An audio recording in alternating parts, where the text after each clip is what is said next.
Forms of market topic complete करा था, मतलब आज कुछ पार्ट करा था। अब जो है भाई, बस भाई बस, अब जो है बेटा आज हम इस टॉपिक को आगे करने वाले, और ऑलमोस्ट खत्म होने वाला टॉपिक।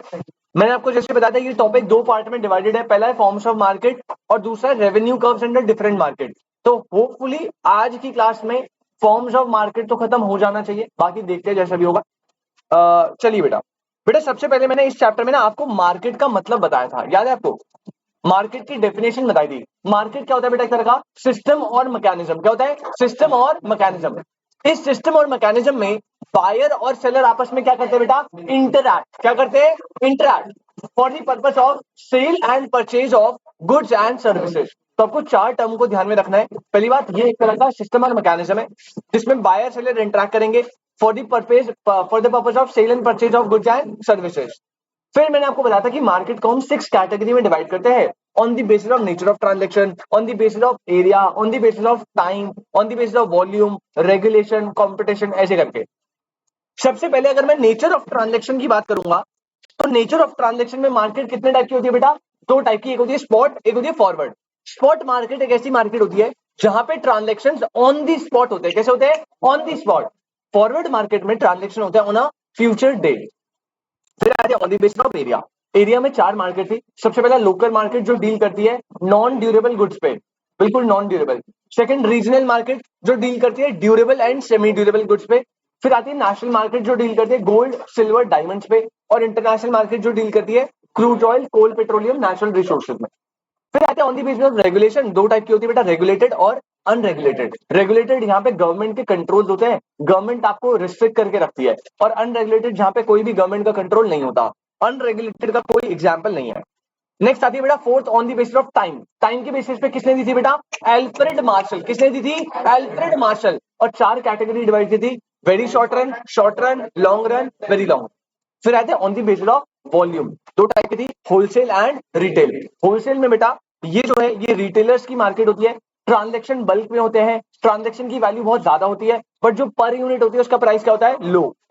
रिटेल मार्केट जो होती है वो एंड यूजर की मार्केट होती है जहां पे स्मॉल ट्रांजैक्शन होते हैं, स्मॉल वैल्यू के, लेकिन पर यूनिट ट्रांजैक्शन की वैल्यू क्या होती है? High. Last on the basis of competition जो मेन है हमारा, वो है परफेक्ट और इम्परफेक्ट। इम्परफेक्ट में हमें कितने पढ़ने थे बेटा? तीन, मोनोपोली, मोनोपोलिस्टिक एंड ओलिगोपोली। ये बात समझ आती है इतनी? पक्की बात? नींद में लग रहे हो आजकल, ये सोए नहीं गया रात को? इकोनॉमिक्स नहीं पढ़ रहा था बेटा तो 3 बजे तक? हाँ ठीक है, नींदे खोल लो भाई, नींदे खोल लो। चलो, अगर मैं बात करूं forms of market on the basis of competition की, तो सबसे पहले हमने कैटेगरी पढ़ी थी परफेक्ट कंपटीशन, फिर मोनोपोली और फिर मोनोपोलिस्टिक कंपटीशन। ये तीन करी थी लास्ट क्लास। अच्छा, कंपैरिजन टेबल करते हैं फटाफट। तीनों रखे हैं, perfect competition, monopoly, monopolistic competition. सबसे पहला बेसिस है नंबर ऑफ बायर। तीनों में नंबर ऑफ बायर क्या होते हैं? लार्ज।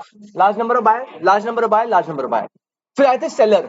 नंबर ऑफ सेलर की बात करूं तो बेटा सबसे पहले परफेक्ट में large number of seller, monopoly में सिंगल सेलर, और मोनोपोलिस्टिक में मेनी। वर्ड क्या था? Many seller. ठीक है। उसके बाद नेक्स्ट कैटेगरी हम बनाते हैं गुड्स की। यहां पे गुड्स कैसे होते हैं बेटा? होमोजीनियस। और होमोजीनियस की वजह से मार्केट में कैसा सब्स्टिट्यूट था? परफेक्ट सब्स्टिट्यूट अवेलेबल था। मोनोपोली में यहां पे there is no close substitute. क्या वर्ड है? No close substitute. और मोनोपोलिस्टिक में हेट्रोजीनियस गुड्स होते थे, तभी मार्केट में अवेलेबल था क्लोज सब्स्टिट्यूट। ना परफेक्ट ना no close, close substitute available है। ये बात समझ आती है? एंट्री एंड एग्जिट की बात करें, मोनो परफेक्ट कॉम्पिटिशन में कैसी थी? फ्री। इसलिए लॉन्ग रन में फॉर्म हमेशा क्या कमाएगी? Normal profit. क्या कमाएगी? Normal profit. ठीक है। मोनोपोली में बेरियस थे एंट्री और एग्जिट में, और मोनोपोलिस्टिक में भी क्या था? Free entry and exit. ये भी बात समझ आती है? उसके बाद अब आगे गए तो यहाँ पे एक पॉइंट आता है सेलिंग कॉस्ट। बेटा सेलिंग कॉस्ट मतलब एडवर्टाइजमेंट वाली कॉस्ट। परफेक्ट कॉम्पिटिशन में कोई सेलिंग कॉस्ट नहीं होती, वर्ड था absence of selling cost. Monopoly में था नॉमिनल सेलिंग कॉस्ट, और मोनोपोलिस्टिक में था हाई सेलिंग कॉस्ट।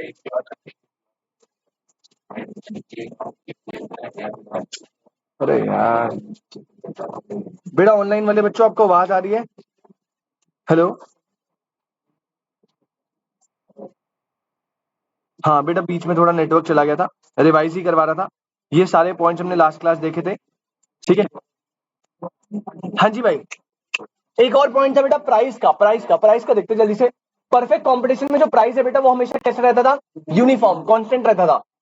मोनोपोली के केस में पॉइंट था प्राइस डिस्क्रिमिनेशन। इसमें हमें बहुत लंबा चौड़ा डिस्कशन करना है, बस मतलब ये था कि मोनोपोली में जो सेलर है वो सेम गुड के लिए डिफरेंट बायर से डिफरेंट प्राइस चार्ज करता है, और लास्ट वहां पे जो है प्राइस जो है वो अलग होता है, यहाँ पे भी प्राइस अलग होता है, लेकिन लास्ट वाले में पॉइंट था प्रोडक्ट डिफरेंशिएशन।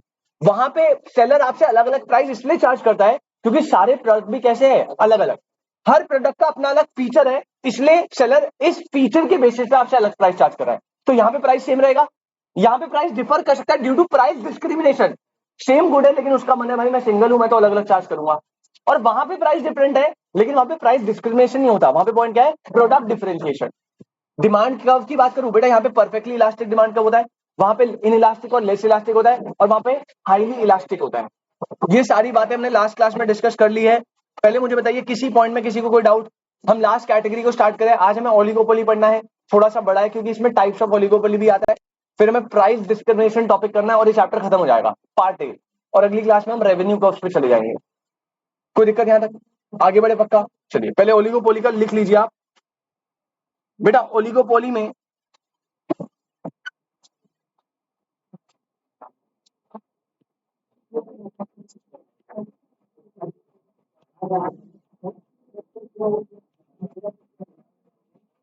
ओलिगोपोली में बेटा सबसे पहले आप एग्जाम्पल लिखिए। ओलिगोपोली में आप एग्जाम्पल लिखिए भाई। अब ओलिगोपोली मार्केट होती क्या है पहले थोड़ा सा समझते हैं इसे बेटा। ओलिगोपोली मार्केट एक ऐसी मार्केट होती है जिसमें बायर बहुत सारे होते हैं। हर कंपनी की तरह यहाँ पे भी लार्ज नंबर ऑफ बायर होंगे, बट जो नंबर ऑफ सेलर होते हैं, नंबर ऑफ सेलर वो होते हैं, क्या वर्ड यूज करा मैंने, फ्यू, मतलब गिनती चुनती के जो आप काउंट कर लो आराम से, लेकिन सारे सेलर बहुत बड़े स्केल पे होते हैं। तो यहाँ पे होता है लार्ज नंबर ऑफ बायर, जो सेलर है वो होते हैं फ्यू बट बिग। क्या वर्ड है, फ्यू बट बिग। गेम सारा मेजर सेलर का है। यहाँ पे लार्ज थे, सिंगल था, मेनी था, और यहाँ पे क्या है, फ्यू बट बिग। अच्छा सर यहाँ पे प्रोडक्ट कैसा होता है बेटा, यहाँ पे जो प्रोडक्ट होता है ना वो होमोजीनियस भी हो सकता है और हेट्रोजीनियस भी हो सकता है। ओलिगोपोली में कोई रिस्ट्रिक्शन नहीं है प्रोडक्ट की, प्रोडक्ट दोनों हो सकते हैं, होमो भी और हेट्रो भी। क्लियर है। इसका बेस्ट एग्जांपल है टेली कम्युनिकेशन। टेली कम्युनिकेशन है ना, सिम जो बनाते हैं, जो नेटवर्किंग देते हैं। अब देखो नंबर ऑफ वायर क्या है, बहुत सारे लार्ज है, ऑलमोस्ट सब बंदे के पास आजकल है, लेकिन नंबर ऑफ सेलर जो है वो गिनती के सबसे नंबर वन जियो एयरटेल, जियो एयरटेल और वोडाफोन और आइडिया अब एक हो गए। तो इन तीन कंपनीज के अलावा आप कोई बता सकते हो मेरे को, चार। अबे बंद हो गया भाई यूनिनॉर, कब से कौन से, चार कंपनी हो गई। नंबर ऑफ काउंट्स बिल्कुल मिनिमम है, 5 6 10 होगी। अच्छा जैसे ऑटोमोबाइल इंडस्ट्री है, ऑटोमोबाइल इंडस्ट्री कौन कौन सी कंपनी है, Maruti Suzuki, Toyota, Mahindra, Honda, Honda बेटा। लेम्बोर्गिनी जो है ना वो वोल्क्सवैगन ओन करता है। तो वोल्क्सवैगन है ना, हाँ वोल्क्सवैगन ना, तो 5 होगी, 10 होगी, 15 होगी, फ्यू है, बट गेम बहुत बिग है। समझते हो बात। तो यहाँ पे ओलिगोपोली, रोल्स रॉयस भी कोई वोल्क्सवैगन करता है। नहीं नहीं नहीं, वो भाई रोल्स रॉयस बीएमडब्ल्यू ओन करता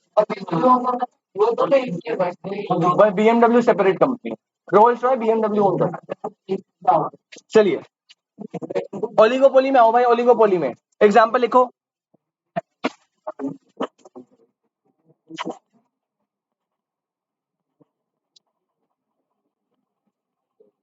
एरोप्लेन कंपनीज, आपको पता है एरोप्लेन कौन बनाता है, एरोप्लेन कौन बनाता है, एरोप्लेन नहीं पता आपको, अबे कह रहा है इंसान बनाता है। दो कंपनी बनाती है सिर्फ पूरे वर्ल्ड में, सिर्फ दो, एक है एयरबस और एक और है शायद बोइंग। एयरबस और बोइंग इसके बनते हैं हर जगह। तो एयरप्लेन कंपनी ओलिगोपोली है।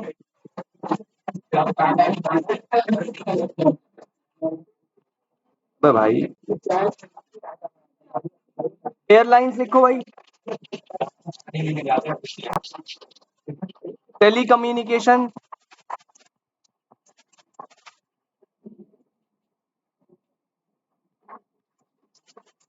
ऑटोमोबाइल्स एक्सेट्रा, ये सब हो गया ओलिगोपोली।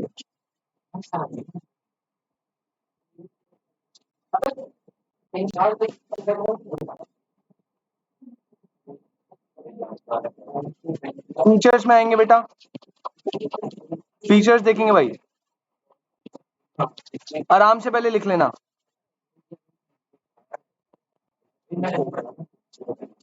पॉइंट नंबर 1, ओए, large number of buyers and few but big sellers, large number of buyers and few but big sellers। Point number 2 लिखो बेटा, ओलिगोपोली में प्रोडक्ट कैसा होता है, होमो हेट्रो है, दोनों हो सकते हैं, दोनों हो सकते हैं, याद रखना। पहले परफेक्ट में होमो था, यहाँ पे नो क्लोज सब्स्टिट्यूट, यहाँ पे हेट्रो, और यहाँ पे होमो हेट्रो दोनों हो सकते हैं, डिपेंड करेगा। तो लिखो होमोजीनियस और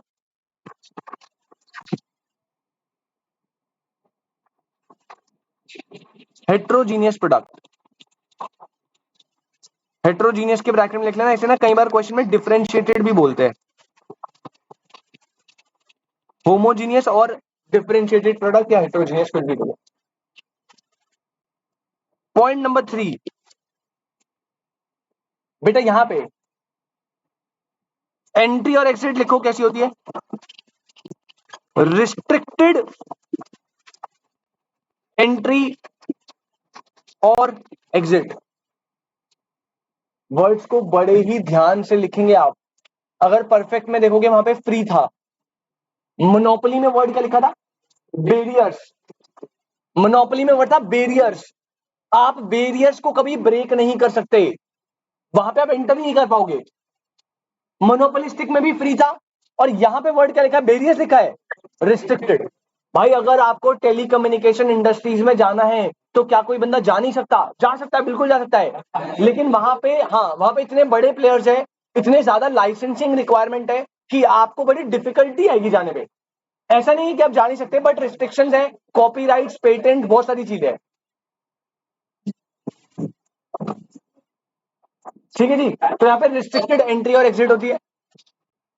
आज तो आगे बैठ गया बेटा। 4th पॉइंट लिखेंगे, प्राइस रिजिडिटी।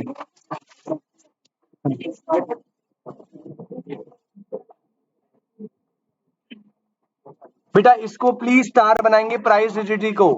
ओ भाई, प्राइस रिजिडिटी को स्टार बना लो। मतलब क्या होता है यहाँ पे, अभी 1 मिनट में बताऊंगा।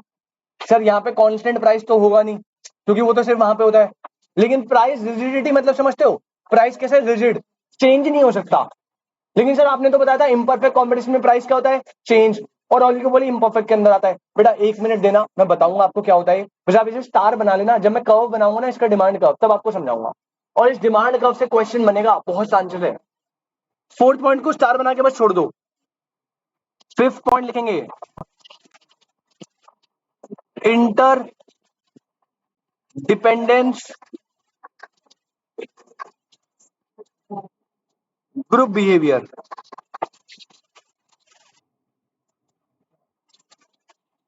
Interdependence group behaviour, AC on कर दे भाई। और लास्ट 6 पॉइंट लिखो, very huge selling cost, very huge selling cost.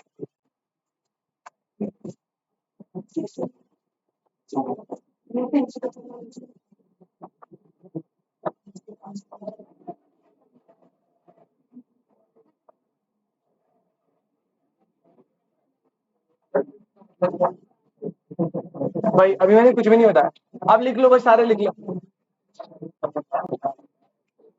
भाई, नोट कर लिए सबने। स्टार्ट करो बताना एक एक करके। ओलिगोपोली के फीचर्स बताए मैंने, अब देखो सारे एक एक करके फटाफट सुनते हैं। सर सबसे पहला, जो बायर है, बायर कैसे होंगे बेटा? लार्ज। लेकिन सेलर जो है उसका याद रखना, फ्यू बट बिग।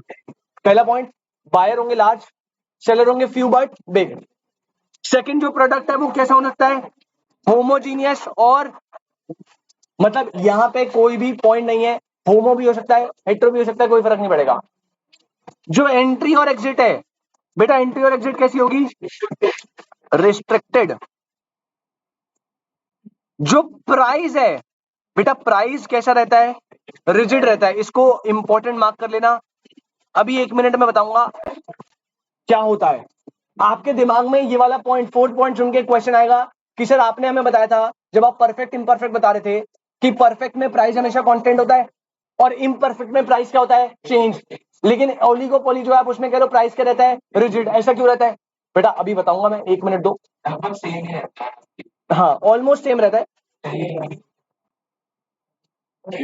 इसको बस स्टार बना के भी छोड़ दो। अच्छा, नेक्स्ट पे आओ। नेक्स्ट वाला देखना, यहाँ पे सेलिंग कॉस्ट। आपको याद है सेलिंग कॉस्ट क्या होती है? सॉरी, रिजिड मतलब बेटा नॉट फ्लेक्सिबल, एक ही रहेगा, ये है तो यही रखेंगे। ओए, सेलिंग कॉस्ट क्या बताई थी? एडवर्टाइजिंग की कॉस्ट। एडवर्टाइजिंग की कॉस्ट क्या होती है यहाँ पे? वेरी, एक एक वर्ड को पकड़ लेना। इससे पहले मोनोपोलिस्टिक में क्या लिखवाई थी? हाई। हाई। एमसीक्यू में यही पंगा देगा आपको, बोलेगा ह्यूज सेलिंग कॉस्ट कहां पे होती है, या फिर हाई सेलिंग कॉस्ट कहां पे होती है? मोनोपोलिस्टिक। ह्यूज होती है ओलिगोपोली में, हाई होती है, डिफरेंस समझ लेना, बहुत फर्क। हाई मतलब ज्यादा, ह्यूज मतलब बहुत ज्यादा। वर्ड का ध्यान रखना, इसमें मजे ले लेगा, खामा का कंफ्यूज जाओगे। अच्छा, एक चीज और है, फिफ्थ पॉइंट देख लो, इंटरडिपेंडेंस ऑफ पॉलिसीज या इंटरडिपेंडेंस ग्रुप बिहेवियर। अब ये क्या होता है भाई? आपको पता है ओलिगोपोली टेलीकम्युनिकेशन है, जियो मार्केट में आया था, जियो ने प्राइसेस को एकदम से फॉल कर दिया था, और उसके एक हफ्ते के अंदर अंदर एयरटेल, वोडाफोन, आइडिया, उनके प्राइस क्या हो गए थे? कम हो गए थे अपने आप।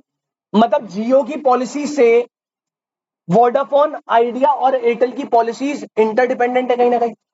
अगर यहां पे, क्योंकि इतना कंपटीशन होता है, अगर एक फर्म ने अपनी पॉलिसीज को चेंज करा, लाइक कल जियो फॉर एग्जांपल कोई नया ऑफर लेकर आ गया, तो आप देखना उसी टाइप का ऑफर वोडाफोन, एयरटेल, आइडिया ये सब भी लेकर आएंगे।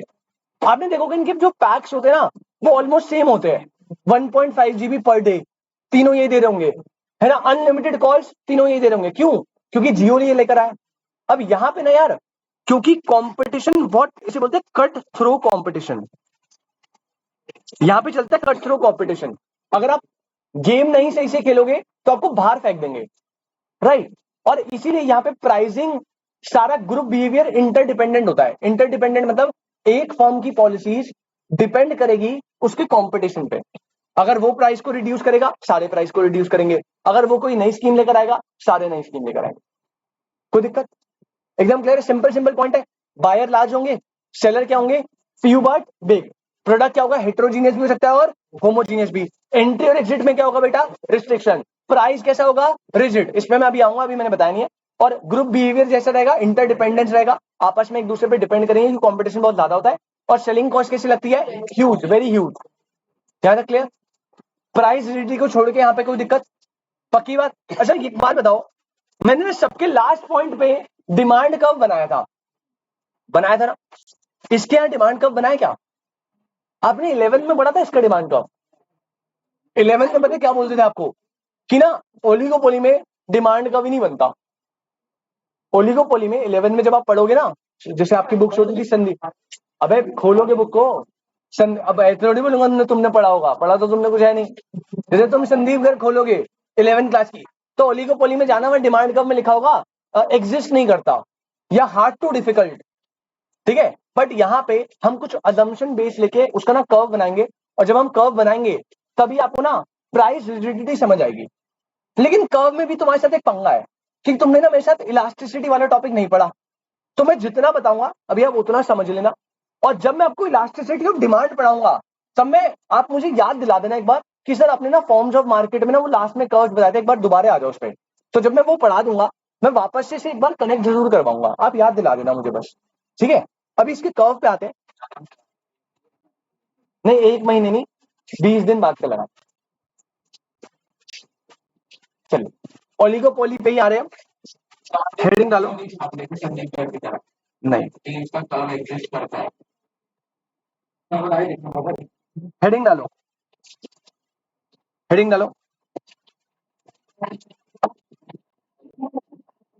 आपका वो हॉरिजॉन्टल पेज खत्म हो गया, अब नेक्स्ट पेज पे आना नॉर्मल। अब ये नॉर्मल चल रहा है सब। किंग डिमांड कर्व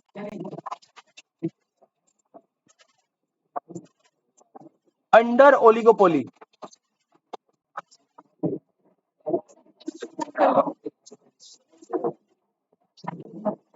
बेटा आप आपस में लड़ लो आज, फिर डिसाइड कर लेना क्या करना।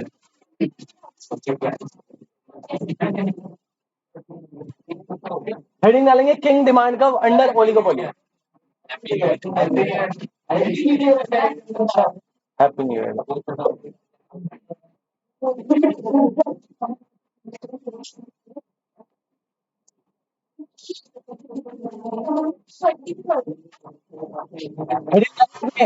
King demand curve.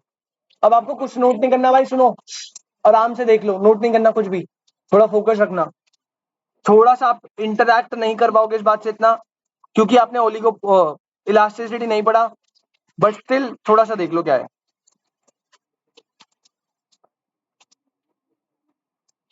X 0 y, यहां पे आप लेते हैं बेटा प्राइस, यहां पे आप लेते हैं क्वांटिटी। अच्छा तुम याद है परफेक्ट कंपटीशन पढ़ा था, डिमांड कब कैसे बन रहा था, parallel to X axis, parallel to X axis, इसे बोलते थे परफेक्टली इलास्टिक। फिर मैंने पढ़ा था मोनोपोली, मोनोपोली में डिमांड थी इलास्टिक और लेस इलास्टिक, वो बनता था steeper, downward sloping steeper. Second के नीचे यार लिखा है 6 पॉइंट लिखा होगा, देख लो अगर नहीं आ रहा तो यार। फिर मैंने मोनोपोलिस्टिक पढ़ाया था जिसमें हाईली इलास्टिक थी, फ्लैटर बनता था। ये ना सबका मिक्स होता है बेटा। किंग डिमांड का पता है कैसा बनता है, किंग डिमांड का पता है कैसा बनता है,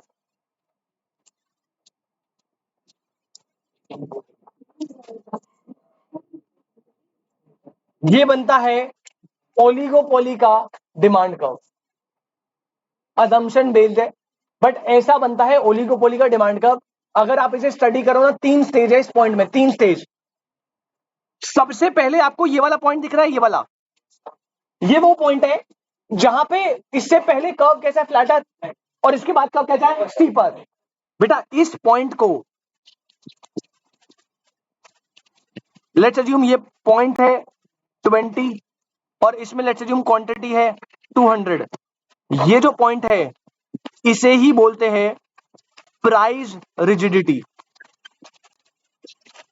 पूरी ओलिगोपोली मार्केट में हर एक फर्म ट्राई करती है कि वो प्राइस रिजिडिटी पर ही रहे, ना उससे ऊपर जाए ना उससे नीचे, ना उससे ऊपर जाए ना उससे नीचे। मतलब अगर ये प्राइस रिजिडिटी 20 पे ना, तो जियो, एयरटेल, वोडाफोन, आइडिया सब अपने पैक का प्राइस कितना रखेंगे, 20।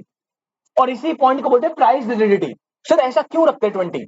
बेटा मैं प्राइस कांस्टेंट नहीं बोल रहा, मैंने कभी नहीं बोला प्राइस कांस्टेंट है, मैं बोल रहा हूं प्राइस कैसा है, रिजिड है। सर दोनों में डिफरेंस क्या है? अरे बेटा प्राइस कांस्टेंट का मतलब है प्राइस 20 रुपीज है और 20 ही रहेगा, आप छेड़ ही नहीं सकते। प्राइस रिजिडिटी का मतलब होता है प्राइस 20 रुपीज है, आपको 18 करना 18 कर लो, 22 करना 22 कर लो, लेकिन आपका सबसे ज्यादा बेनिफिट तभी रहेगा जब आप प्राइस को क्या रखो 20, आपको लॉस हो जाएगा बहुत तगड़ा। सर ऐसा क्यों होगा? बेटा समझो, अभी मैंने बताया कंपटीशन इस मार्केट में क्या होता है, बहुत ज्यादा। अब मान लो आज वोडाफोन ने डिसाइड करा कि मैं प्राइस रिजिडिटी पे नहीं रहूंगा, टेक्निकली उसे कहां रहना चाहिए, प्राइस रिजिडिटी पे। हर फर्म को 20 रुपए पे 200 यूनिट बेचनी चाहिए, बट वोडाफोन कह रहा नहीं भाई, मैं तो प्राइस को जो है क्या करूंगा, राइज करूंगा, प्राइस को क्या करूंगा। और उसने पता है क्या करा, ना ना ना इतना तो बहुत ज्यादा हो जाएगा, उसने सिर्फ थोड़ा सा इतू सा प्राइस बढ़ाया, इतू सा 21 रुपए कर दिया उसने।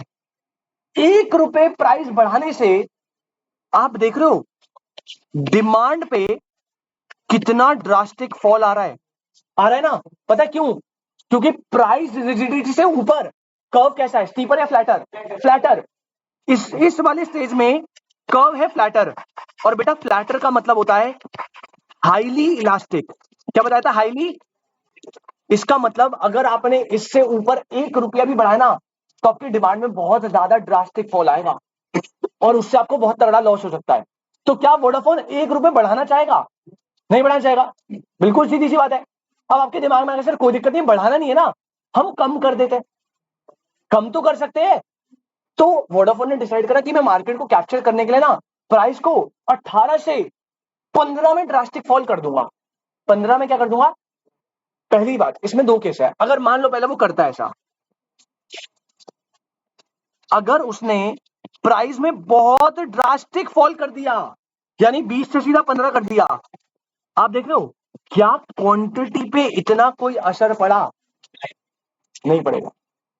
दूसरी बात, वो ना कर भी नहीं सकता बेटा, पता है क्यों? इस मार्केट में इतना हाई कंपटीशन होता है कि आप प्राइस वॉर कर ही नहीं सकते। भाई अगर जियो और एयरटेल 20 रुपए में दे रहे ना, इसका मतलब वो बहुत कम प्रॉफिट पे दे रहे हैं। उन्होंने सारी एक्सपेंसेस को कट करके 20 रुपए तभी प्राइस सेट हुआ है वो। और इससे नीचे अगर आप कोई मार्केट कैप्चर करने के लिए जाएगा भी ना तो वो सस्टेन नहीं कर पाएगा, उसे बहुत ह्यूज लेवल पे लॉस होंगे। और मान लो आप लॉसेज उठा के कर भी लोगे, तभी आपने प्राइस को फॉल कर दिया ना, इतने ज्यादा क्वांटिटी में कोई इफेक्ट नहीं आएगा। तो क्या कोई बंदा प्राइस से ऊपर जाएगा? नहीं, क्योंकि अगर उसने 1 रुपया भी बढ़ाया तो डिमांड फॉल हो जाएगी। क्या नीचे जाना चाहेगा? नहीं। मतलब हर बंदा पूरे इंडस्ट्री में कहां पे रहेगा? प्राइस रिजिडिटी में। ऐसा नहीं है कि आप प्राइस को कम ज्यादा नहीं कर सकते, कर सकते हो, लेकिन आप करना नहीं चाहोगे। समझ आया डिफरेंस? प्राइस कांस्टेंट नहीं है, प्राइस क्या है? रिजिड है। क्या ये बात समझ आती है? किसी को कोई डाउट? फिर से रिपीट करो बेटा, demand curve of oligopoly market कैसा बनता है? किंग्ड। नाम क्या इसका? King demand curve. इसमें एक पॉइंट आता है प्राइस रिजिडिटी, जहां पे हर पर्सन यहीं पे सस्टेन करना चाहता है, यहीं पे रहना चाहता है। अगर वो प्राइस को हल्का सा भी बढ़ाएगा तो प्राइस रिजिडिटी से पहले market is very elastic, highly elastic. और प्राइस रिजिडिटी के बाद अगर आप देखो कर्व बन रहा है स्टीपर, स्टीपर कर्व जो है वो बनता है बेटा इन इलास्टिक और लेस इलास्टिक के केस में। कोई दिक्कत? प्राइस रिजिडिटी का पॉइंट क्या कर सकता है बेटा? वो इंडस्ट्री डिसाइड करेगी, इंडिविजुअल फर्म डिसाइड नहीं कर सकती ना। और तभी अभी आपने ये, अब आपके सिलेबस में ओलिगोपोली का है नहीं, बट आप एक 11 में पढ़ते थे इंडस्ट्री जो होती है वो प्राइस मेकर होती है, फर्म टेकर होती है। हाँ, वो तुम्हारे इस बार है नहीं, बस परफेक्ट मैं वो भी बता दूंगा। हाँ हाँ, फिर तो बात तो वही है ना, अगर एयरटेल ने 30 करा तो तीनों ने 30 कर दिया, फिर तो प्राइस रिलेटिव 30 बन जाएगा ना। ऐसा तो नहीं हो सकता कि वो दोनों 40 पे और आप 30 कर लो, ऐसा तो हो नहीं सकता। अगर इसने 30 करा और ये सर्वाइव कर सकता है तो फिर उन्हें भी कहा आना पड़ेगा 30 30, प्राइस रिलेटिव क्या बन गया? 30। ये बात समझ आती है? एकदम क्लियर है? तो बेटा ये हो गया किंग डिमांड का ओलिगोपोली का। चलिए, बहुत बढ़िया। तो हमने सर ऑलमोस्ट सारी चीजें कर ली है, थोड़ी बहुत बातें और बची है, बट पहले बताओ यहां तक कोई दिक्कत? परफेक्ट कंपटीशन हमने देख लिया, large number of buyer, large number of seller, homogeneous product होगा, फ्री एंट्री एंड एग्जिट होगी, यूनिफॉर्म प्राइस होगा, परफेक्ट नॉलेज होगी, और डिमांड कब होगा? पर पैरेलल टू एक्स एक्सिस। फिर हम मोनोपोली पे गए, लार्ज नंबर ऑफ बायर होगा बट सिंगल सेलर होगा, कोई भी क्लोज सब्स्टिट्यूट अवेलेबल, एंट्री और एग्जिट में बेरियर्स है, सेलिंग कॉस्ट बहुत नॉमिनल लगती है, और जो डिमांड का होता है वो होता है इनलास्टिक और रिलेटिवली लेस इलास्टिक, स्टीपर बनता है। मोनोपोलिस्टिक कंपटीशन में large number of buyer but many sellers, product जो है वो कैसा है? हेट्रोजीनियस, जिसे बोलते हैं प्रोडक्ट डिफरेंशिएशन। यहाँ पे एंट्री और एग्जिट होता है फ्री, सेलिंग कॉस्ट जो है वो हाई लगती है, और कर्व जो है वो होता है हाईली इलास्टिक, बनता है फ्लैटर। ठीक है, और लास्ट ओलिगोपोली में गए, large number of buyer but seller कैसे है? Few but big, product homo भी हो सकता है और हेट्रो भी।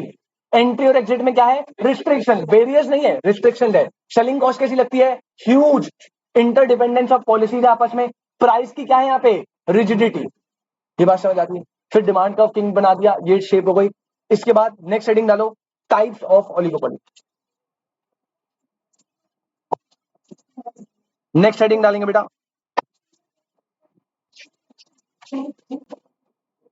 Types of oligopoly. ऑनलाइन वाले बच्चों बेटा आपको इसमें कोई डाउट? आकाश, अमित, दिव्यांशी, खुशी, मानसी, बेटा किंग डिमांड कब समझ आया आपको ओलिगोपोली का? बहुत बढ़िया, हाँ जी। अच्छा बना रहे थे भाई, बनाओ बनाओ, बेटा बनाइए। और जिसका ये हो गया प्लीज हेडिंग डालेंगे types of oligopoly.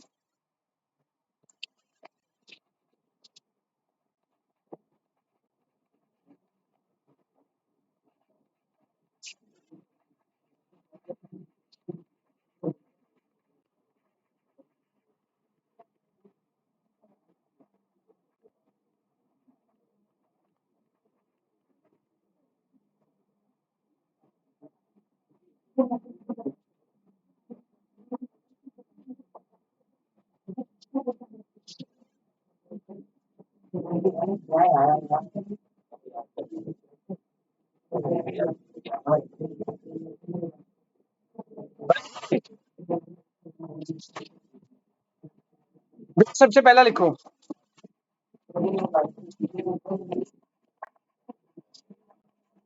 Perfect oligopoly. भाई साथ साथ लिख लेना जल्दी जल्दी। परफेक्ट ओलिगोपोली वर्सेस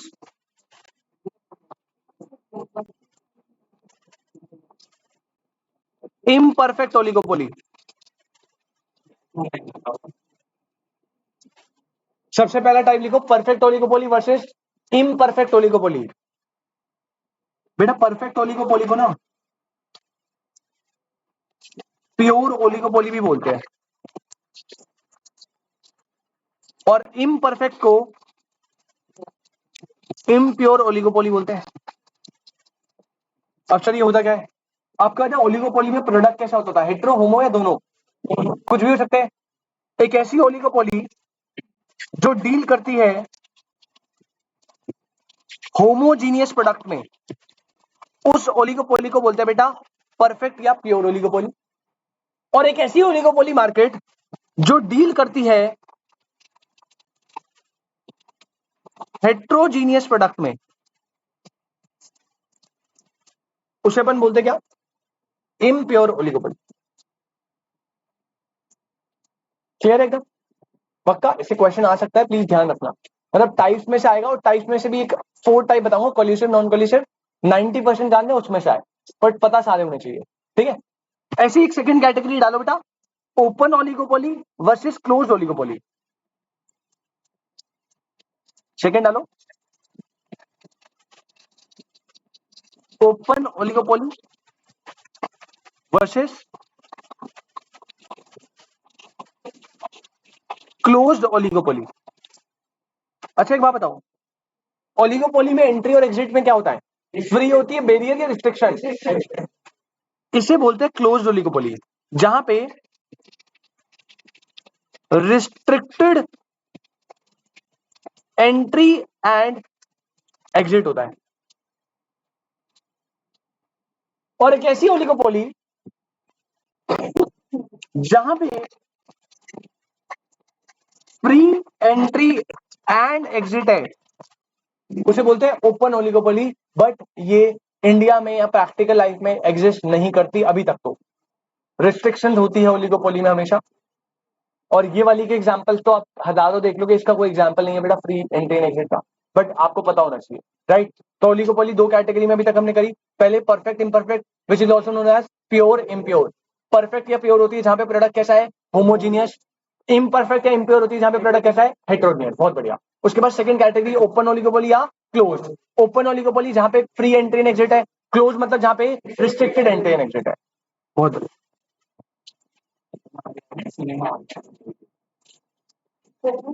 बेटा थर्ड पॉइंट लिखेंगे,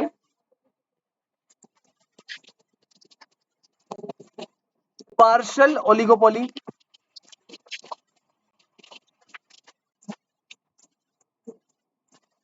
versus full oligopoly. Partial oligopoly versus full oligopoly.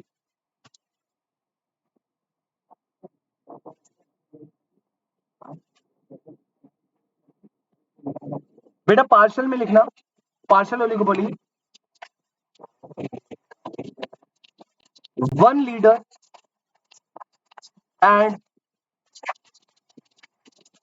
Other are followers.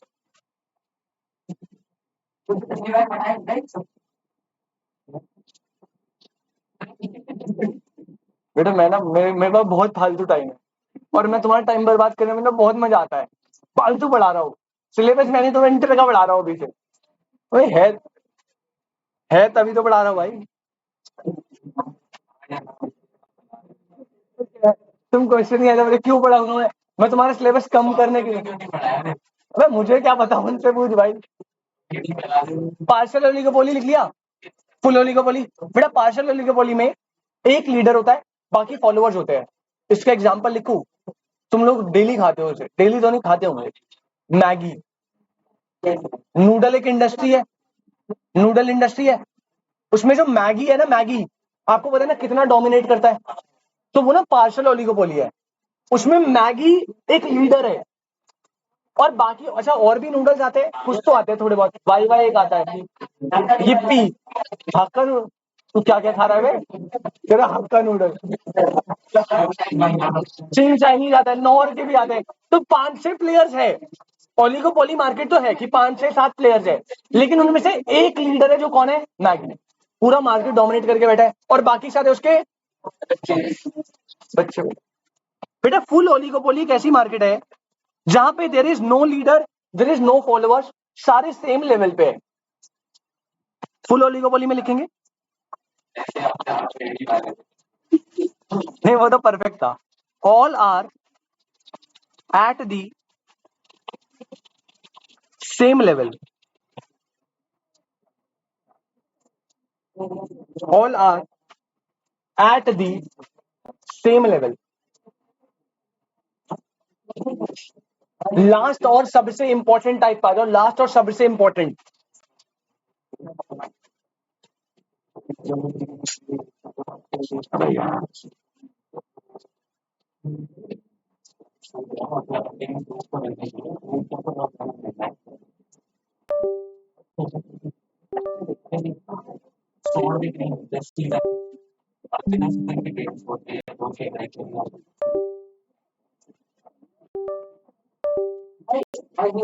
Heading लिखो भाई, ओए लास्ट लिखो बेटा, कोल्यूसिव ओलिगोपोली। इंपॉर्टेंट कर लेना इसे, वर्सेस नॉन कोल्यूसिव ओलिगोपोली।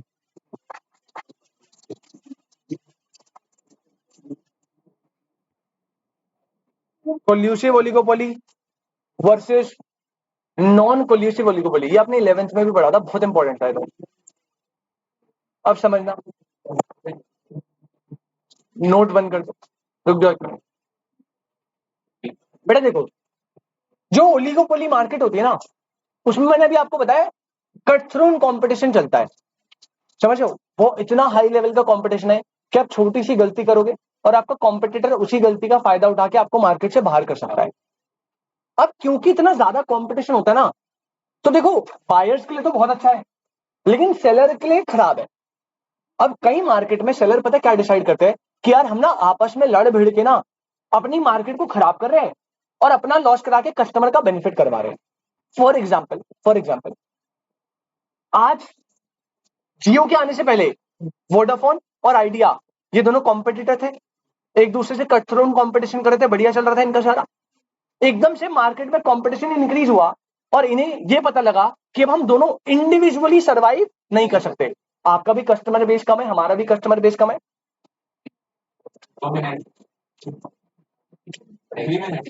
करो करो, जल्दी जल्दी मैसेज डालो फटाफट, मेरे बाबू ने खाना खाया, फटाफट डालो डालो, पूछ लो ओ तुम, सॉरी सॉरी, आज तो व्रत होगा उसका, आज मत डालो, रहने दो आज। चलिए तो मेरे बाबू ने पानी पिया, पानी पी सकते हैं ना, पानी पी सकते हैं आज? किस किस का व्रत है, किस किस लड़की का आज? ओ माय गॉड, आज पार्टी दे देते हैं, हो कितना कुछ।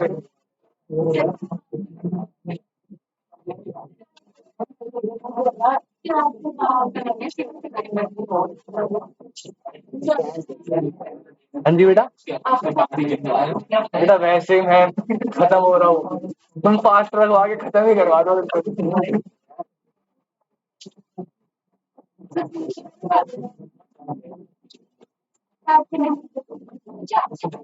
पागल हो गए तुम, चाहते हो गायब हो जाओ? जय भाई मेरे को कह रही है बात करने के लिए, थोड़े बाहर ले, अच्छा अच्छा, अभी मैगी का एग्जाम्पल अच्छे है भाई। गर्ल्स है बेटा।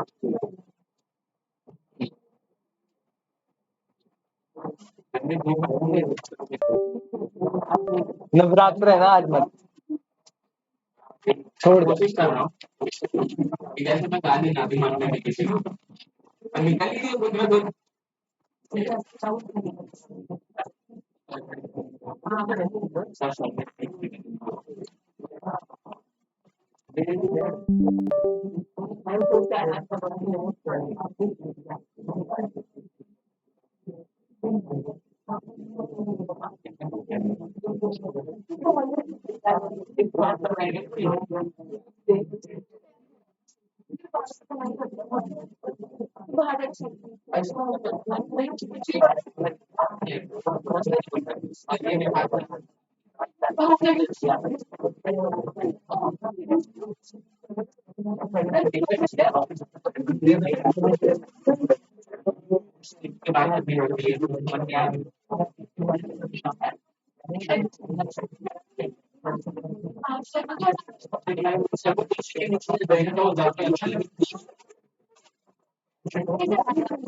तुम्हारे अकाउंट्स का सिलेबस खत्म हो गया,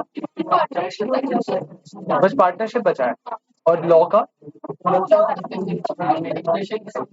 आगे कॉन्ट्रैक्ट हो गया सब। अच्छा, पीसीआर पीसीआर बचा है ना, और मैथ्स का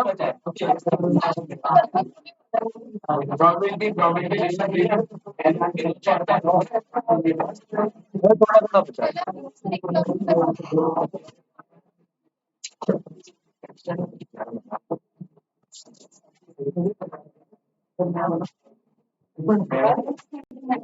अच्छा, इसका आ गया कोलिसिव नॉन कोलिसिव। चलिए ठीक है बेटा, तो हमने टाइप्स ऑफ ओलिगोपोली में करा। सबसे पहले परफेक्ट इम्परफेक्ट, परफेक्ट या प्योर जो होमोजीनियस पे डील करती है, imperfect impure which is exclusively deal करती है हेट्रोजीनियस में। सेकंड अपन गए थे बेटा किस पे, open and close. Open oligopoly जहां पे फ्री एंट्री एंड एग्जिट है, जो एग्जिस्ट नहीं करता। क्लोज ओलिगोपोली जहां पे रिस्ट्रिक्शन है एंट्री और एग्जिट में। थर्ड मैंने बताया पार्सल और फुल। पार्सल जहां पे एक लीडर होता है बाकी फॉलोवर्स, और फुल जहां पे सारे सेम लेवल पे होते हैं, कोई लीडर फॉलोवर वाला सीन नहीं है। और सबसे इंपॉर्टेंट आता है बेटा कोल्यूसिव एंड नॉन कोल्यूसिव, जिसकी स्टोरी मैं आपको बता रहा था। मैं आपको बता रहा था कि ओलिगोपोली में बहुत कटथ्रोट कंपटीशन होता है, और इस कंपटीशन से सेलर का बहुत लॉस होता है, बायर्स को बहुत प्रॉफिट होता है। तो कई बार सेलर ये डिसाइड करते हैं कि हम ना कंपटीशन को कम करने के लिए कोल्यूसिव ओलिगोपोली फॉर्म करेंगे। मतलब कोल्यूसिव ओलिगोपोली में ना ग्रुप्स बन जाते हैं। क्या बन जाते हैं? इन ग्रुप्स को बोलते हैं कार्टेल। क्या बोलते हैं? तो कोल्यूसिव एक ऐसी ओलिगोपोली है, कातिल नहीं, कार्टेल। कोल्यूसिव एक ऐसी ओलिगोपोली है जहां पे कार्टेल फॉर्मेशन होती है। नॉन कोल्यूसिव में there is no cartel formation. Sir cartel formation मतलब बेटा ग्रुप्स बनते हैं, एक प्रॉपर एग्रीमेंट होता है जिसमें यह डिसाइड होता है कि प्राइस जो सेट होगा ना, प्राइस की प्राइस डिसीजन कहां पे होगी, वो प्राइस को सेट करने के लिए हम डिसीजन साथ मिलकर लेंगे। कोई लड़ाई झगड़ा नहीं होगा। मतलब जैसे वोडाफोन और आइडिया मिल गए, उन्होंने कार्टेल फॉर्म कर लिया, एग्रीमेंट बना लिया। ऑल्दो उनका तो बिल्कुल अलग था, उनका अमेलगमेशन था। ठीक है, इंटर ग्रुप 2 में जब आओगे अकाउंट्स में पढ़ोगे अमेलगमेशन, राइट। बहुत सारी चीज होते हैं, मर्जर अमेलगमेशन लाइक, तो वो सब होता है। बट अभी क्या आप ये समझो, उन्होंने कार्टेल फॉर्म कर लिया, और उन्होंने ये ऑल्दो वो कार्टेल नहीं था, एग्जैक्टली वो अमेलगमेशन है। हाँ हाँ, अरे मैं एक छोटा सा कनेक्ट करने के लिए दे रहा हूँ। ऑल्दो मैं पहले बता रहा हूँ वो अमेलगमेशन है, वो अलग चीज होती है। कार्टेल फॉर्मेशन में आपकी दो आइडेंटिटी ही रहती है। बस आपने एक एग्रीमेंट बना लिया कि प्राइस कितना रहेगा ये हम मिलकर डिसाइड करेंगे, कितनी डिमांड कितनी सप्लाई सब कुछ हम मिलकर डिसाइड करेंगे, ग्रुप बना के डिसीजन मेकिंग करेंगे। लेकिन नॉन कल्यूसिव में कोई कार्टेल फॉर्मेशन नहीं होता। हर बंदा अपना प्राइस कैसे सेट करेगा, इंडिविजुअली। नॉन कल्यूसिव में कंपटीशन हाई रखना है, और एम होता है कि मेरे को मैक्सिमम प्रॉफिट हो, बाकी सब भाड़ में जाए। लेकिन कॉल्यूसिव वाली में आप कार्टेल फॉर्मेशन करोगे, प्राइस के डिसीजन साथ में लोगे, सारे डिसीजन साथ में लोगे, और आपका ना एम कंपटीशन को कम करना है और सबके प्रॉफिट को बढ़ाना है।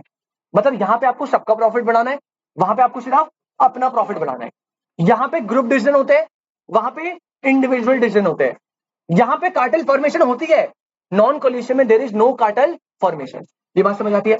यहाँ पे प्राइस कौन डिसाइड करेगा, सब लोग मिलके पूरा कार्टेल डिसाइड करेगा। यहाँ पे प्राइस कौन डिसाइड करेगा, इंडिविजुअल फॉर्म, क्योंकि यहाँ तो कोई कार्टेल फॉर्मेशन नहीं है। तो लिखिए इस बात को जल्दी से। चलिए, आपने हेडिंग डाली कोल्यूसिव वर्सेस नॉन कोल्यूसिव। पहले मैं कोल्यूसिव में लिखवा रहा हूँ सारे पॉइंट, 3-4 है छोटे छोटे। पॉइंट नंबर 1 लिखो बेटा। कोल्यूसिव में seller takes price and output decision together. Seller takes price and output decision together. Point number 2 बेटा, इसे ना अपन बोलते हैं cooperative oligopoly. It is also known as cooperative oligopoly, क्योंकि यहां पे आप सब आपस में कोऑपरेट कर रहे हो, प्राइस एंड आउटपुट डिसीजन साथ में ले रहे हो। वहां पे ऐसा कुछ नहीं होता ना, वो कोऑपरेटिव होगी, उसे बोलते हैं कॉम्पिटिटिव ओलिगोपोली। ये हो गया कोऑपरेटिव ओलिगोपोली। पॉइंट नंबर 2 लिखो, अच्छा, कोल्यूसिव वाली में आपका एम होता है अपना प्रॉफिट या ग्रुप का प्रॉफिट? ग्रुप का। तो यहां लिखो main aim is to maximise, main aim is to maximise industrial profit. Main aim is to maximise industrial profit. और यहां पे होता है कार्टेल फॉर्मेशन।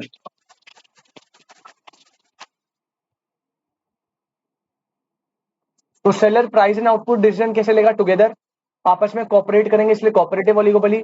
एम होता है कि पूरी इंडस्ट्री का प्रॉफिट मैक्सिमाइज करे, कोई फर्म का ना हो। और यहाँ पे क्या होता है? Cartel formation. अच्छा, अब यहां लिखते हैं बेटा, नॉन कोलिसिव में आ जाइए प्लीज आप सारे। सबसे पहला पॉइंट नॉन कोलिसिव में, सारे उल्टे करने बस। Seller takes price and output decision independently या individually. Seller takes price and output decision independently. Point number 2, क्या यहाँ पे कोई कोऑपरेटिव ओलिगोपोली बनेगी? कॉम्पिटिटिव भाई, कट थ्रू कॉम्पिटिशन निकालना है। तो यहाँ लिखो it is also known as competitive oligopoly. नहीं बाप, firms profit.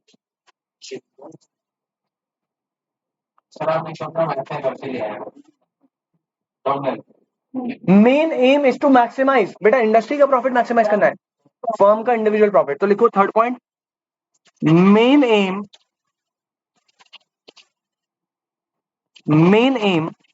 Is to maximise, main aim is to maximise individual oblique firm profit. Individual या फिर बोलो आप किसी एक फर्म का प्रॉफिट। और यहां पे पॉइंट नंबर 4 और लास्ट, नो कार्टेल फॉर्मेशन। बेटा ये बात समझ आती है? एक चीज और, यहां तक लिखा। कोल्यूसिव वाले पे आओ बेटा। कोल्यूसिव भी ना दो टाइप की होती है, कोल्यूसिव में भी दो टाइप होते हैं। ये दोनों कोल्यूसिव ही है जो अब बता रहा हूं। मतलब ये 4 पॉइंट बताए थे, टुगेदर डिसीजन लेंगे, टुगेदर लेते हैं। कोऑपरेटिव होता है, इंडस्ट्री का प्रॉफिट मैक्सिमाइज करना है, कार्टेल फॉर्मेशन होती है। ये सारे फीचर होते हैं। बट कोल्यूसिव को हम फर्दर दो कैटेगरी में डिवाइड करते हैं। तो अब कोल्यूसिव को दो पार्ट में डिवाइड करना है। एक साइड आपने लिख लिया? पक्का लिख लिया? नहीं नहीं नहीं, सिर्फ इसके कोल्यूसिव वाले को आप बेटा प्लीज दो पार्ट में डिवाइड करेंगे। कोल्यूसिव को अपन दो कैटेगरी में डिवाइड करते हैं बेटा। कोल्यूसिव में ही एक होती है ऑर्गेनाइज्ड, इसका पूरा नाम है ऑर्गेनाइज्ड कोल्यूसिव ओलिगोपोली। और एक होती है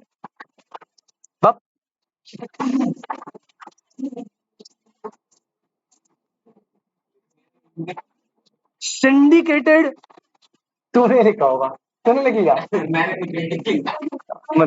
ऑर्गेनाइज्ड कोल्यूसिव ओलिगोपोली और एक होती है सिंडिकेटेड कोल्यूसिव ओलिगोपोली। सिंडिकेट मतलब ग्रुप। हाँ बेटा, ऑर्गेनाइज्ड ओलिगोपोली मतलब, ऑर्गेनाइज का मतलब क्या है? देखो, कोल्यूसिव है, पूरी पूरी नेचर में कोल्यूसिव है। सब कुछ प्राइस डिसाइड करेंगे, कोऑपरेट करेंगे, इंडस्ट्री के प्रॉफिट को मैक्सिमाइज करेंगे, कार्टेल बना लिया।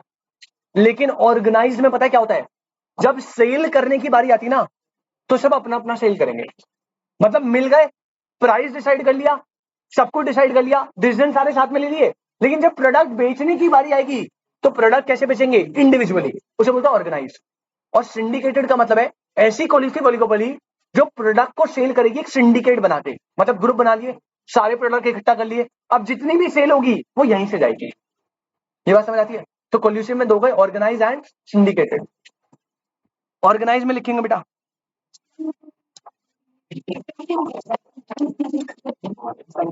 ऑर्गेनाइज में लिखो sell their प्रोडक्ट इंडिविजुअली, और सिंडिकेटेड में लिखेंगे बेटा sell their product through a centralised syndicate, sell their product through a centralised syndicate.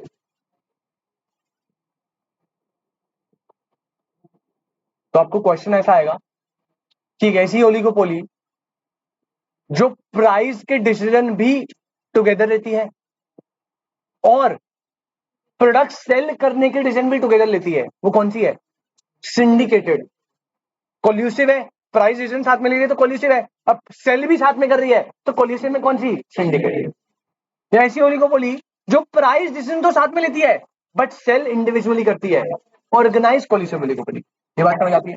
पक्का एकदम। ये इंपॉर्टेंट है, कोल्यूसिव नॉन कोल्यूसिव। बाकी सारे गो थ्रू कर लेना, इसको अच्छे से लर्न कर लेना, इससे क्वेश्चन बनता है एक जगह पे। नहीं सबका, इनकी जो सप्लाई होती है वो मार्केट सप्लाई पे चलती है। आपने सप्लाई जब टॉपिक पढ़ा है, सप्लाई दो टाइप की होती है, इंडिविजुअल सप्लाई, मार्केट सप्लाई। जब पढ़ाऊंगा तब। इनकी ऐसा होता है कि पूरा ग्रुप सेलिंग होगी और जो रेवेन्यू होगा उसका डिवीजन होगा। और उसमें वो बाइफरकेट करेंगे ना उस पर पोर्शन में। हाँ। ये बात समझ आती है बेटा? इतना क्लियर है? अच्छा एक बात बताओ, सुनो सुनो सुनो, अभी ना अपन यहाँ पे गए थे, आपने ये वाला चार्ट बनाया था ना पूरा, ये वाले चार्ट में ना हमारा ओलिगोपोली पूरा डन हो गया। ओलिगोपोली के फीचर सारे लिख लिए, उसका डिमांड कब बना लिया, उसके टाइप्स देख लिए, ओलिगोपोली पूरा खत्म। अब आपके ना मोनोपोलिस्टिक भी पूरा खत्म। दो चीजें बची है, सबसे पहला मोनोपोली में प्राइस डिस्क्रिमिनेशन, और दूसरा टॉपिक आपका बचा है इसी चैप्टर में, परफेक्ट कंपटीशन का एक छोटा सा टॉपिक। क्यों परफेक्ट कंपटीशन का जो कर्व है वो पैरेलल टू एक्स एक्सिस बनता है। ये दो टॉपिक बचे हैं, ठीक है? तो हमारे पास सफिशिएंट टाइम आराम से हो जाएगा। ये दो टॉपिक आज कर लेंगे अभी की क्लास में, और अगली क्लास में हम इसी यूनिट का अगला चैप्टर करेंगे, revenue curves under different market. और मैं आपको अभी एक डिस्क्लेमर दे रहा हूं बेटा, प्लीज आप अगली क्लास को अगर आप चाहते हो समझो, पहली बात टाइम पे आ जाना। अगर आपने स्टार्टिंग की 5 मिनट की क्लास छोड़ दी ना, 1.5 घंटा सब ऊपर से जाएगा, सब कुछ ऊपर से। बहुत ही टेढ़ा मेढ़ा टॉपिक होने वाला है। नेहल बिल्कुल टाइम से आना बेटा। बेटा आप भी पीछे जो आप लास्ट में 5 मिनट आपने छोड़ दिया ना, कुछ भी समझ नहीं आएगा, मैं पहले ही बता रहा हूं, और मैं दोबारा नहीं बताऊंगा। कहीं ये सोचोगे सर दोबारा बता देंगे, ग्राफ राफ का बहुत लफड़ा है भाई, कॉम्प्लिकेशन होगी थोड़ी सी, कुछ डिफिकल्ट नहीं है, कॉम्प्लिकेटेड है, कंफ्यूजिंग होगा थोड़ा, ठीक है? पहली चीज टाइम पे आना। दूसरी चीज 1.5 घंटा फोकस पूरा यहां होना चाहिए। तीसरी चीज रेवेन्यू और कॉस्ट के कर्व याद करके आना। शेप, मतलब मैं बोलूँ ना मार्जिनल रेवेन्यू कैसा बनता है तो बता देना कैसा बनता है। कैसा बनता है ये देखो नालायक, मार्जिनल रेवेन्यू यू शेप बता रहे हो। अबे मार्जिनल रेवेन्यू हो रहा है, चार्टा पड़ेगा ना, यू शेप वाला चार्टा मार दूंगा तुम्हें। वो देखो यू बता रही है बेटा, तुम्हारा डर लग रहा है मुझे, टेस्ट दे रहा तुमने। कैसा बनता है मार्जिनल रेवेन्यू बेटा? दीदी पूछ तो लो मार्केट कौन सी है। ओ बेटा मार्केट तो पूछ लो पहले, 2 बार बताया था, पहले मार्केट पूछना है। मार्केट कौन सी है? परफेक्ट में straight parallel to X axis. रहने दो, तुम लेट आओ। अच्छा तो अगली क्लास के लिए मैंने पहले ही बता दिया सिस्टम, दिक्कत हो जाएगी बहुत तगड़ी वाली। नहीं इतना भी नहीं आ रहा, नहीं मैं नहीं करूंगा। ये हो गया ना ओलिगोपोली का। अब एक छोटा सा टॉपिक डालो, दो बचे छोटे छोटे। प्राइस डिस्क्रिमिनेशन थोड़ा सा बड़ा है, पर पहले छोटा वाला टॉपिक कर लेते हैं। करूंगा भाई, हाँ रिकॉर्डिंग देख ली। अरे ऐसा कुछ नहीं है यार, हेडिंग डालो भाई, डिमांड को in case of perfect competition. Heading डालेंगे, ओलिगोपोली वाला टॉपिक खत्म हो गया है, अब हमें परफेक्ट से एक टॉपिक ये करना है और वहां से प्राइस डिस्क्रिमिनेशन। हेडिंग डालो। ओए अब क्या डिस्कस कर रहे हो, घर पे पढ़ना था ये कनेक्शन कब स्टेबल होगा?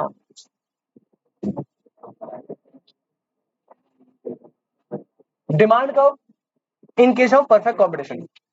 अच्छा, मैंने आपको ऑलरेडी बताया है ना डिमांड कर्व कैसा बनता है। परफेक्ट कॉम्पिटिशन में डिमांड कर्व कैसा बनता था, पैरेलल टू एक्स एक्सिस, जिसे बोलते थे परफेक्टली इलास्टिक डिमांड। लेकिन आपको पता है जनरली डिमांड कर्व कैसा बनता है, जनरली डाउनवर्ड स्लोपिंग, क्योंकि प्राइस के साथ नेगेटिव रिलेशन होता है। बट इसमें पैरेलल टू बनता है, क्यों समझना। हाँ, इसकी वर्किंग मैं दिखा रहा हूं कैसे होता है बेटा। बेटे देखो ना, दो चीजें होती है, आप साथ साथ लिखते रहना। एक होती है इंडस्ट्री, ऐसे ही लिखना जैसे मैं बना रहा हूं, ठीक है, थोड़ा स्पेस का ध्यान रखते हुए। और एक होती है फर्म। आपको दोनों में डिफरेंस पता है, इंडस्ट्री और फर्म क्या होती है, क्या होता है। हाँ, ग्रुप ऑफ फर्म। मतलब जैसे मैंने बोला कि जो टूथपेस्ट है, टूथपेस्ट एक इंडस्ट्री है, बहुत बड़ी इंडस्ट्री है। उसके अंदर फर्म कौन है, Colgate, Pepsodent, Patanjali, Dabur, Sensodyne, ये देखो बड़े लोग, ठीक है, ये सारी क्या है, फर्म्स है। बेटे जो परफेक्ट कंपटीशन होता है ना, परफेक्ट कंपटीशन में एक चीज याद रखना, इंडस्ट्री जो होती है ना उसे बोलते हैं प्राइस मेकर। बहुत इंपॉर्टेंट बात बता रहा हूं बेटा, शांति से सुन लो। परफेक्ट कंपटीशन में इंडस्ट्री होती है प्राइस मेकर, और जो इंडस्ट्री प्राइस मेक करेगी फर्म होता है प्राइस टेकर। प्राइस कौन बनाता है परफेक्ट में, इंडस्ट्री। इंडस्ट्री ने प्राइस सेट कर दिया और हर फर्म को वो प्राइस टेक करना पड़ेगा। अच्छा, मोनोपोली की बात करूं, मोनोपोली में कौन प्राइस मेकर है, कौन प्राइस टेकर है। अबे भाई, फर्म ही प्राइस टेकर है और फर्म ही प्राइस मेकर है, क्योंकि वहां पे तो एक ही फर्म पूरी इंडस्ट्री है ना, तो वही फर्म प्राइस बनाएगी और वही प्राइस टेक करेगी। लेकिन यहाँ पे इंडस्ट्री प्राइस मेकर है और वो कौन है, प्राइस टेकर। अब देखो इंडस्ट्री प्राइस कैसे मेक करती है, ये अपने 11th में पढ़ा था। प्राइस कैसे डिसाइड होता है पता आपको, आप लास्ट चैप्टर पढ़ते थे, डिमांड ऐसे आता था, सप्लाई से आता था, बीच में इंटरसेक्ट करते थे, इसे बोलते थे इकोनॉमिक इक्विलिब्रियम। इक्विलिब्रियम आता था मार्केट का उस पॉइंट पे, और प्राइस डिसाइड होता था इक्विलिब्रियम प्राइस, पढ़ा था ना। फिर उसमें चेंज भी पढ़ाते थे आपको बाद में, अभी करते हैं वही।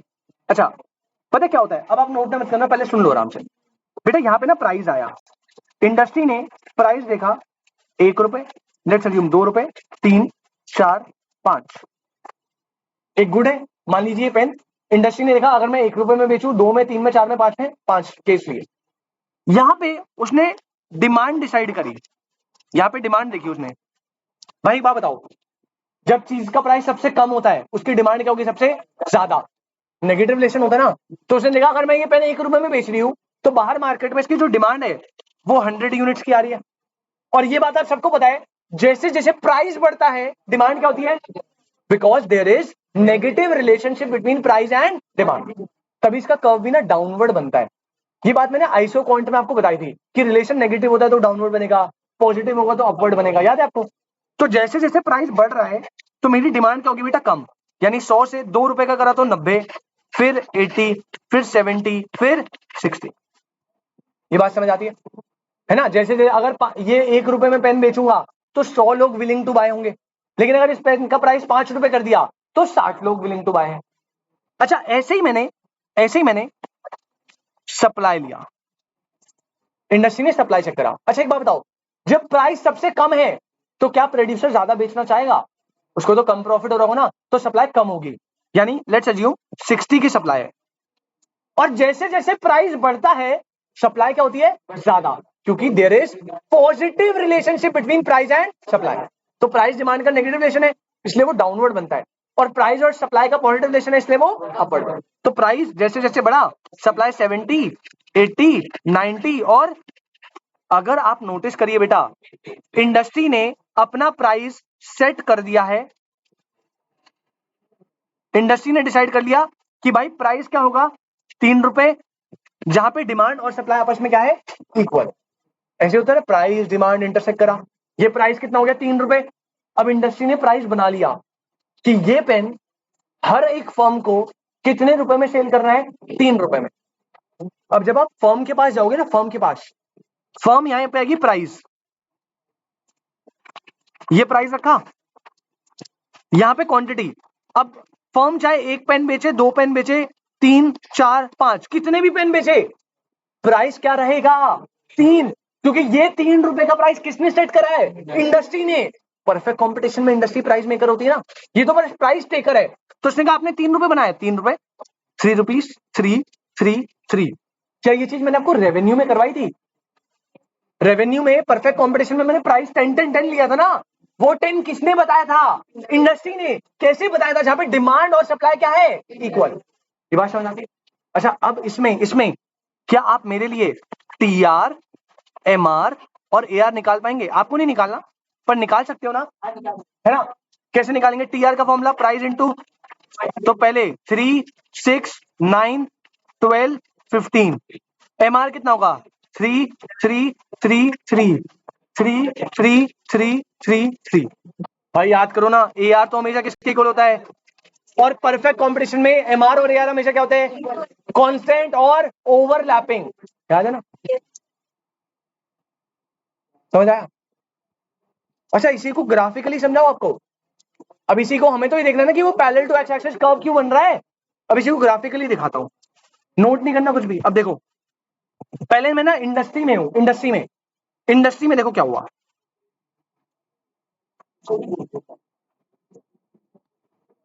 जय भाई, ब्रेक इवन कुछ और होता है यार। हाँ, ब्रेक इवन कुछ और है, कंफ्यूज मत हो जाना। इंडस्ट्री बना रही है X, 0, Y।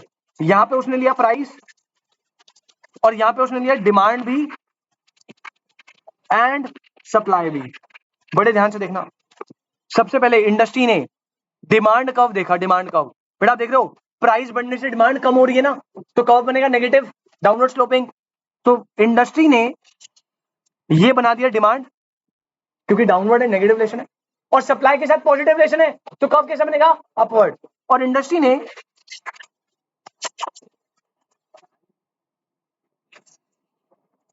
ये बना दिया सप्लाई। क्लियर है? अपवर्ड बन गया। आप मुझे बताओगे ये क्या है? इसे बोलते हैं, जब आप, अभी तो आपके सिलेबस में इतना है नहीं, डिमांड सप्लाई में पढ़ाऊंगा, ये होता है मार्केट इक्विलिब्रियम। एक सेकंड देना यार, इस पॉइंट को बोलते हैं बेटा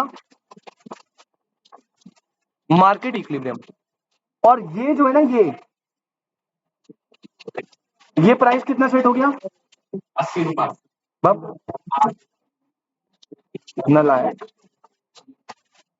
3 रुपए प्राइस सेट हो गया, ये प्राइस मेक हो गया। अब यहां पर आएगी, अब फॉर्म आएगा पिक्चर में। सर आप क्या करते हो? डायरेक्शन पिक्चर भी बना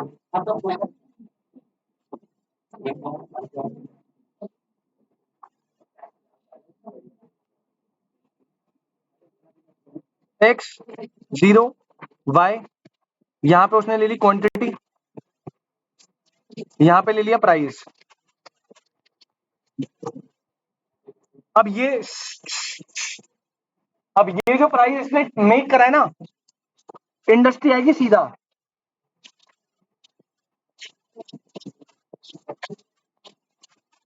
और जो फर्म का डिमांड कब है, वो ये बनेगा। बेटा यही प्राइस है, यही MR है, यही AR है, और यही क्या है? Demand, parallel to X axis.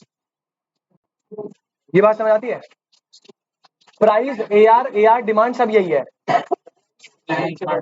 Sorry, supply भी, हाँ सब यही है।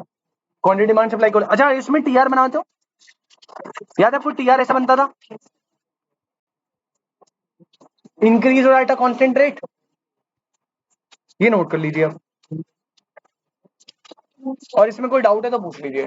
इंडस्ट्री प्राइस मेक कर रही है, और वो प्राइस जो उसने मेक कर लिया, वो फॉर्म क्या कर रही है?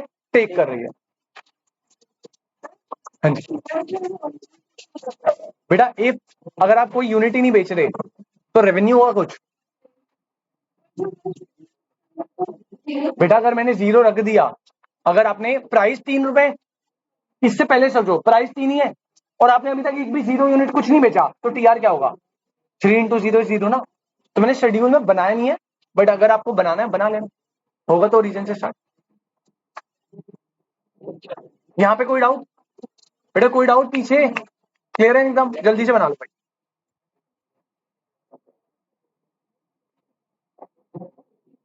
ऑनलाइन वाले बच्चों बेटा आपको कोई डाउट? आकाश, अमित, दिव्यांशी, खुशी, मानसी?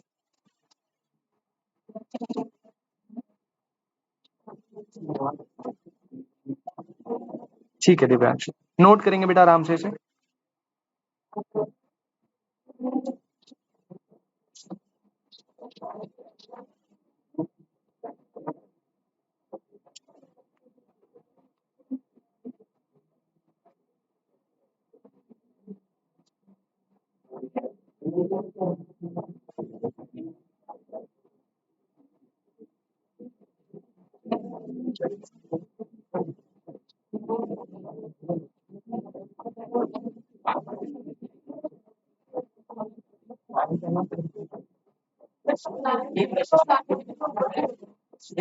कौन सप्लाई?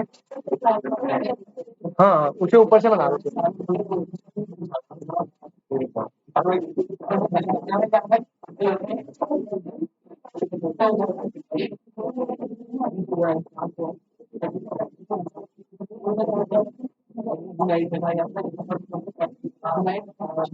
बेटा जल्दी।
खत्म हो गए।